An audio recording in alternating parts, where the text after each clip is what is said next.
Hey, what's up, guys? It's Solomon here from the Progressive West, coming at you with another car video. I hope you don't mind. I've got a nice little view here at Horsetooth Reservoir in a pretty quiet spot. So today I want to talk to you not about politics, but about substance use. So specifically alcohol and my story with alcohol and why I've been sober for about a year.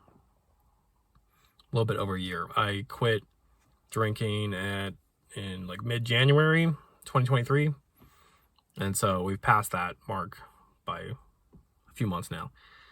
And I just want to talk about why I did that and how I'm feeling. So the way that it looked for me, the way that I was drinking was very much like me drinking alone. A typical night of me binge drinking would be I'm in my room, I get like a 6-pack of beer. There's all these brewing companies out here in Colorado, right? Like Odell and New Belgium and stuff like that. So, get a 6-pack of beer, whatever kind. I'd usually drown that and, finish it all. And then I would probably top it off with something a little bit more densely alcoholic, right? So some whiskey, I might have 2 or 3 shots or more on top, or during the fact that I'm drinking. So I wouldn't always like finish the 6-pack, right? But like I usually would have like vodka or whiskey like by my side as well. And so the reason I quit was because I started to notice that I was binge drinking, and when I was binge drinking, I was doing it more often than I obviously wanted to be. And I sort of had this idea in my head that once in a while when you binge drink, that's no big deal. Even though I knew kind of in the back of my head that every time I did it that like this is kind of dumb. But there was kind of no one to stop me and no one really to tell me that I had a problem. And so it was kind of up to me to notice my pattern and to stop it on my own. And so I kind of was like just waiting for myself to kick in, for my like sort of higher self to kick in and step in and say, Solomon, this is enough. Which is basically what happened. I've never really been the type to kind of go out to bars and get really rowdy. That was never my style of drinking, like in that social kind of aspect. I grew up not having a lot of friends, especially a lot of male friends. Never really had a lot. So I never had this experience of like having this like wolf pack that like is encouraging you to drink and is like hitting on women and all this kind of thing. No. That was never my scene. It's not something that appealed to me. And honestly, I was afraid of going to bars. I was so socially inept that I couldn't do it. Like, but I still don't feel like I can go to a bar. Well, obviously I'm sober now, but it's terrifying to me to go into a bar by myself or even with friends. So, yeah. At the time where I was in my kind of peak drinking, I was going through a breakup, which was really hard for me. And it was a time in my life where I had never been quite so isolated before. Because after my breakup, it was, a relationship of 2 years, and I suddenly found myself with nobody to turn to, nobody to talk to, nobody to hang out with. So I just didn't. I live in Fort Collins. It's a city I didn't grow up in. It's not a city I had spent a lot of time making connections in. For several different reasons, which I'll get into. But that sudden isolation that I found myself in was really, really difficult to deal with. But I knew that I saw my drinking habits, and before my breakup, I had even been trying to cut back due to health reasons, and because I knew that I had a habit of binge drinking sometimes, even when I was in the best times of my relationship, when I was the happiest, I was still finding these moments of feeling compulsed to have this kind of over binge drinking type thing. I don't know, these behaviors. I was never the type of person that was ever satisfied with just having one drink and just getting a little bit buzzed and then just like calling it good. Ever since I started drinking when I was younger, every time I drank, it was basically I felt it was the point of it was to get drunk. So if I wasn't getting drunk, I just didn't feel satisfied with only having like one beer. I had to have 2 or 3 or 4. And so, yeah, so even at my best, I was doing these kind of self-destructive behaviors. And I knew that after the breakup, that higher self part of me was saying, don't self-destruct. And I know I cared about my intellectual capacities. I knew it was hurting my brain and my body. I knew that it was fucking with my sleep, because I would wake up in these stupors just knowing that I had not gotten like a good REM, and that my body's work for that night wasn't getting good rest. It was just clearing my system out of the poison that I had just poured into it.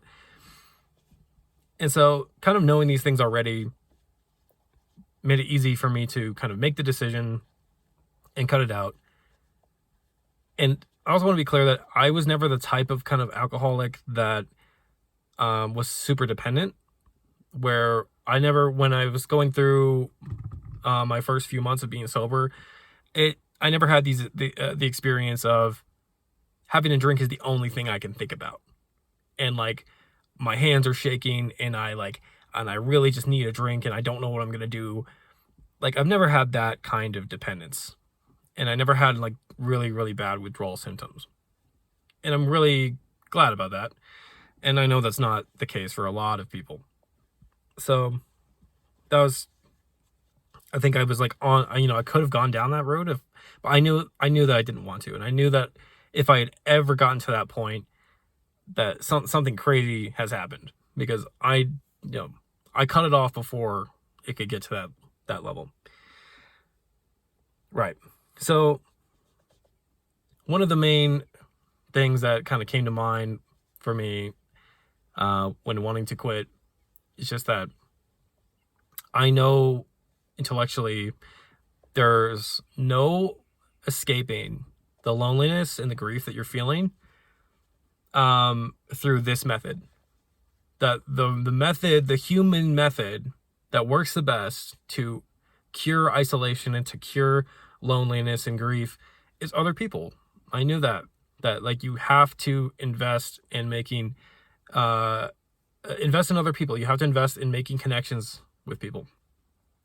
And so getting rid of alcohol was the first and maybe most important step for me in doing that. And so from there I kind of started turning to reading books and trying to study philosophy, and leaning harder on the crutch that was already a crutch, which is like watching YouTube videos. And I say it's a crutch because it's, for the longest time, it's been a bad habit of me spending hours and hours of my day watching videos.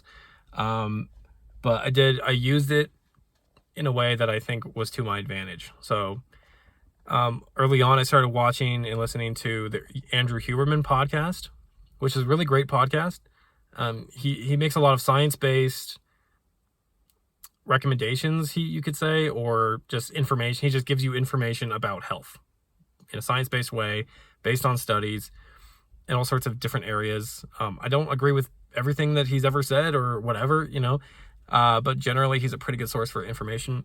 So his podcast specifically about alcohol, there might be multiple now, but there was one specifically about alcohol that I listened to that really put into perspective all of the different health benefits that I would be getting out of going sober.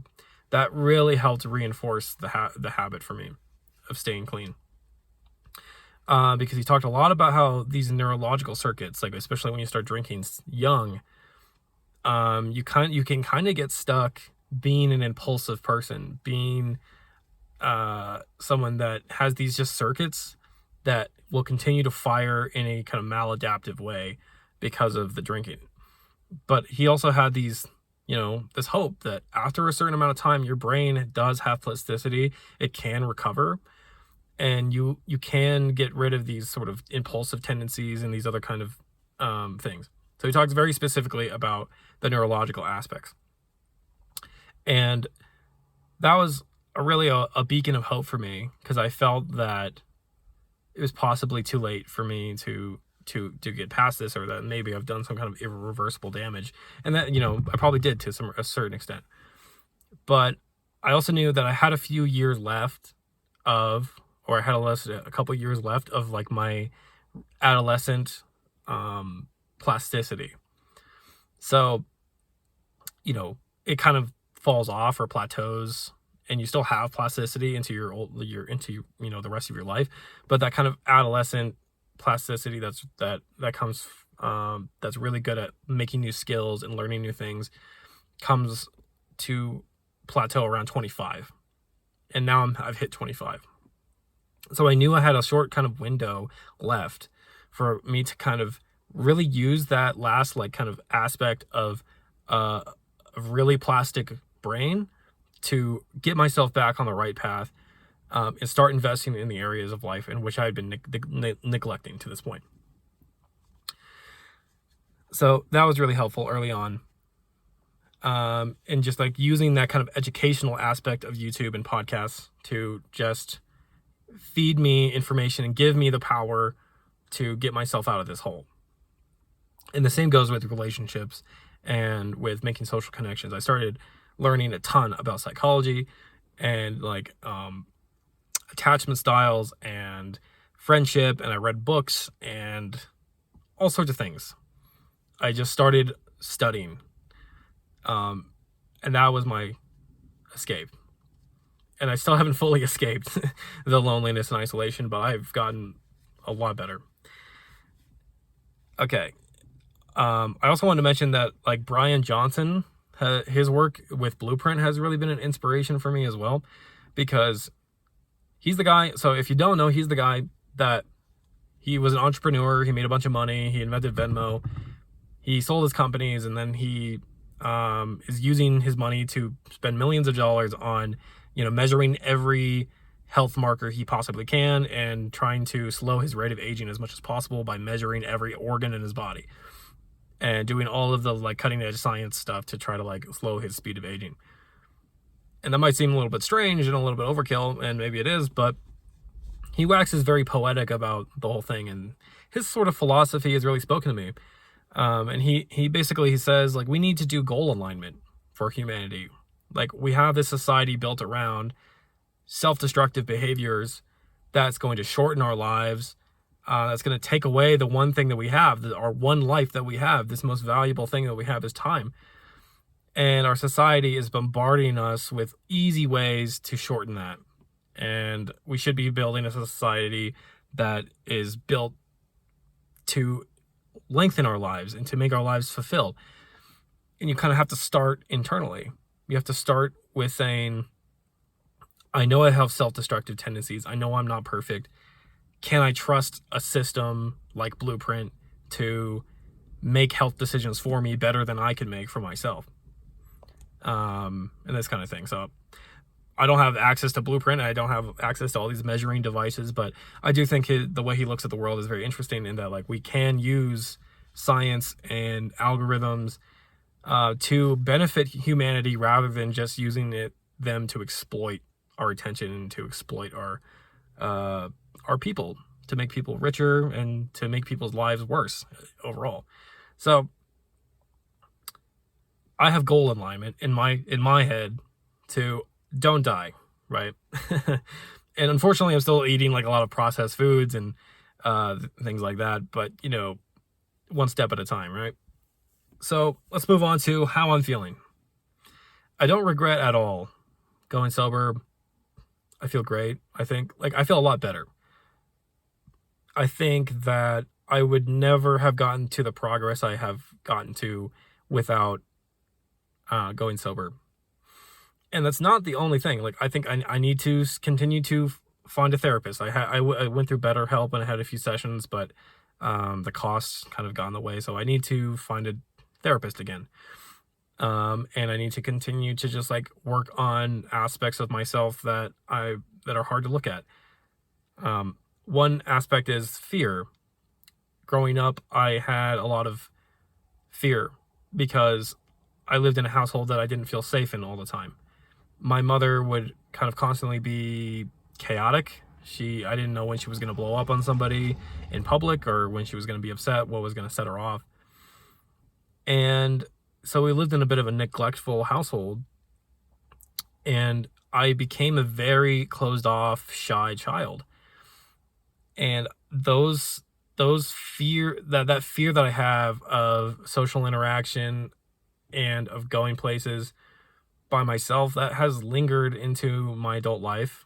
And it feels like it's only now in the last year or year and a half or a couple years that I've felt that those things are changing for me.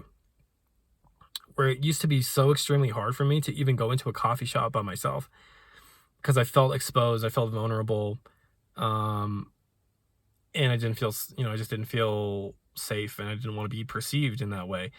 But now it's nothing, right? It's like, why was I ever afraid to just like go into a coffee shop and sit down and sit by myself and read a book, or, So I think I've really underestimated how powerfully I was being affected by those things.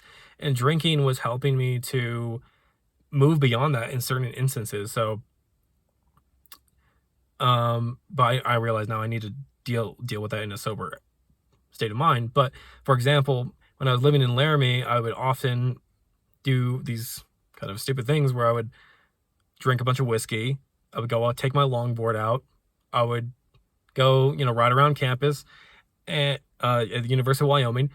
And then sometimes there would be, abandoned buildings, or not abandoned buildings, but buildings being constructed that I would go climb into. I would go explore these buildings that are being half constructed, climbing through stuff, on top of stuff. And it made me feel alive, And I felt amazed with myself that I was even capable of doing these things.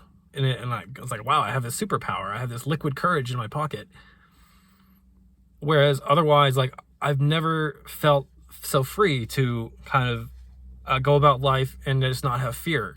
And I would feel paranoid. I would feel way too cautious if I tried to, explore an abandoned building in a sober state of mind, which is, that's the rational part of your brain telling you not to do something dangerous. But for me, I think it was more than that. It was like I couldn't even muster the courage to try to do something dangerous, to try to do something that was outside of my comfort zone.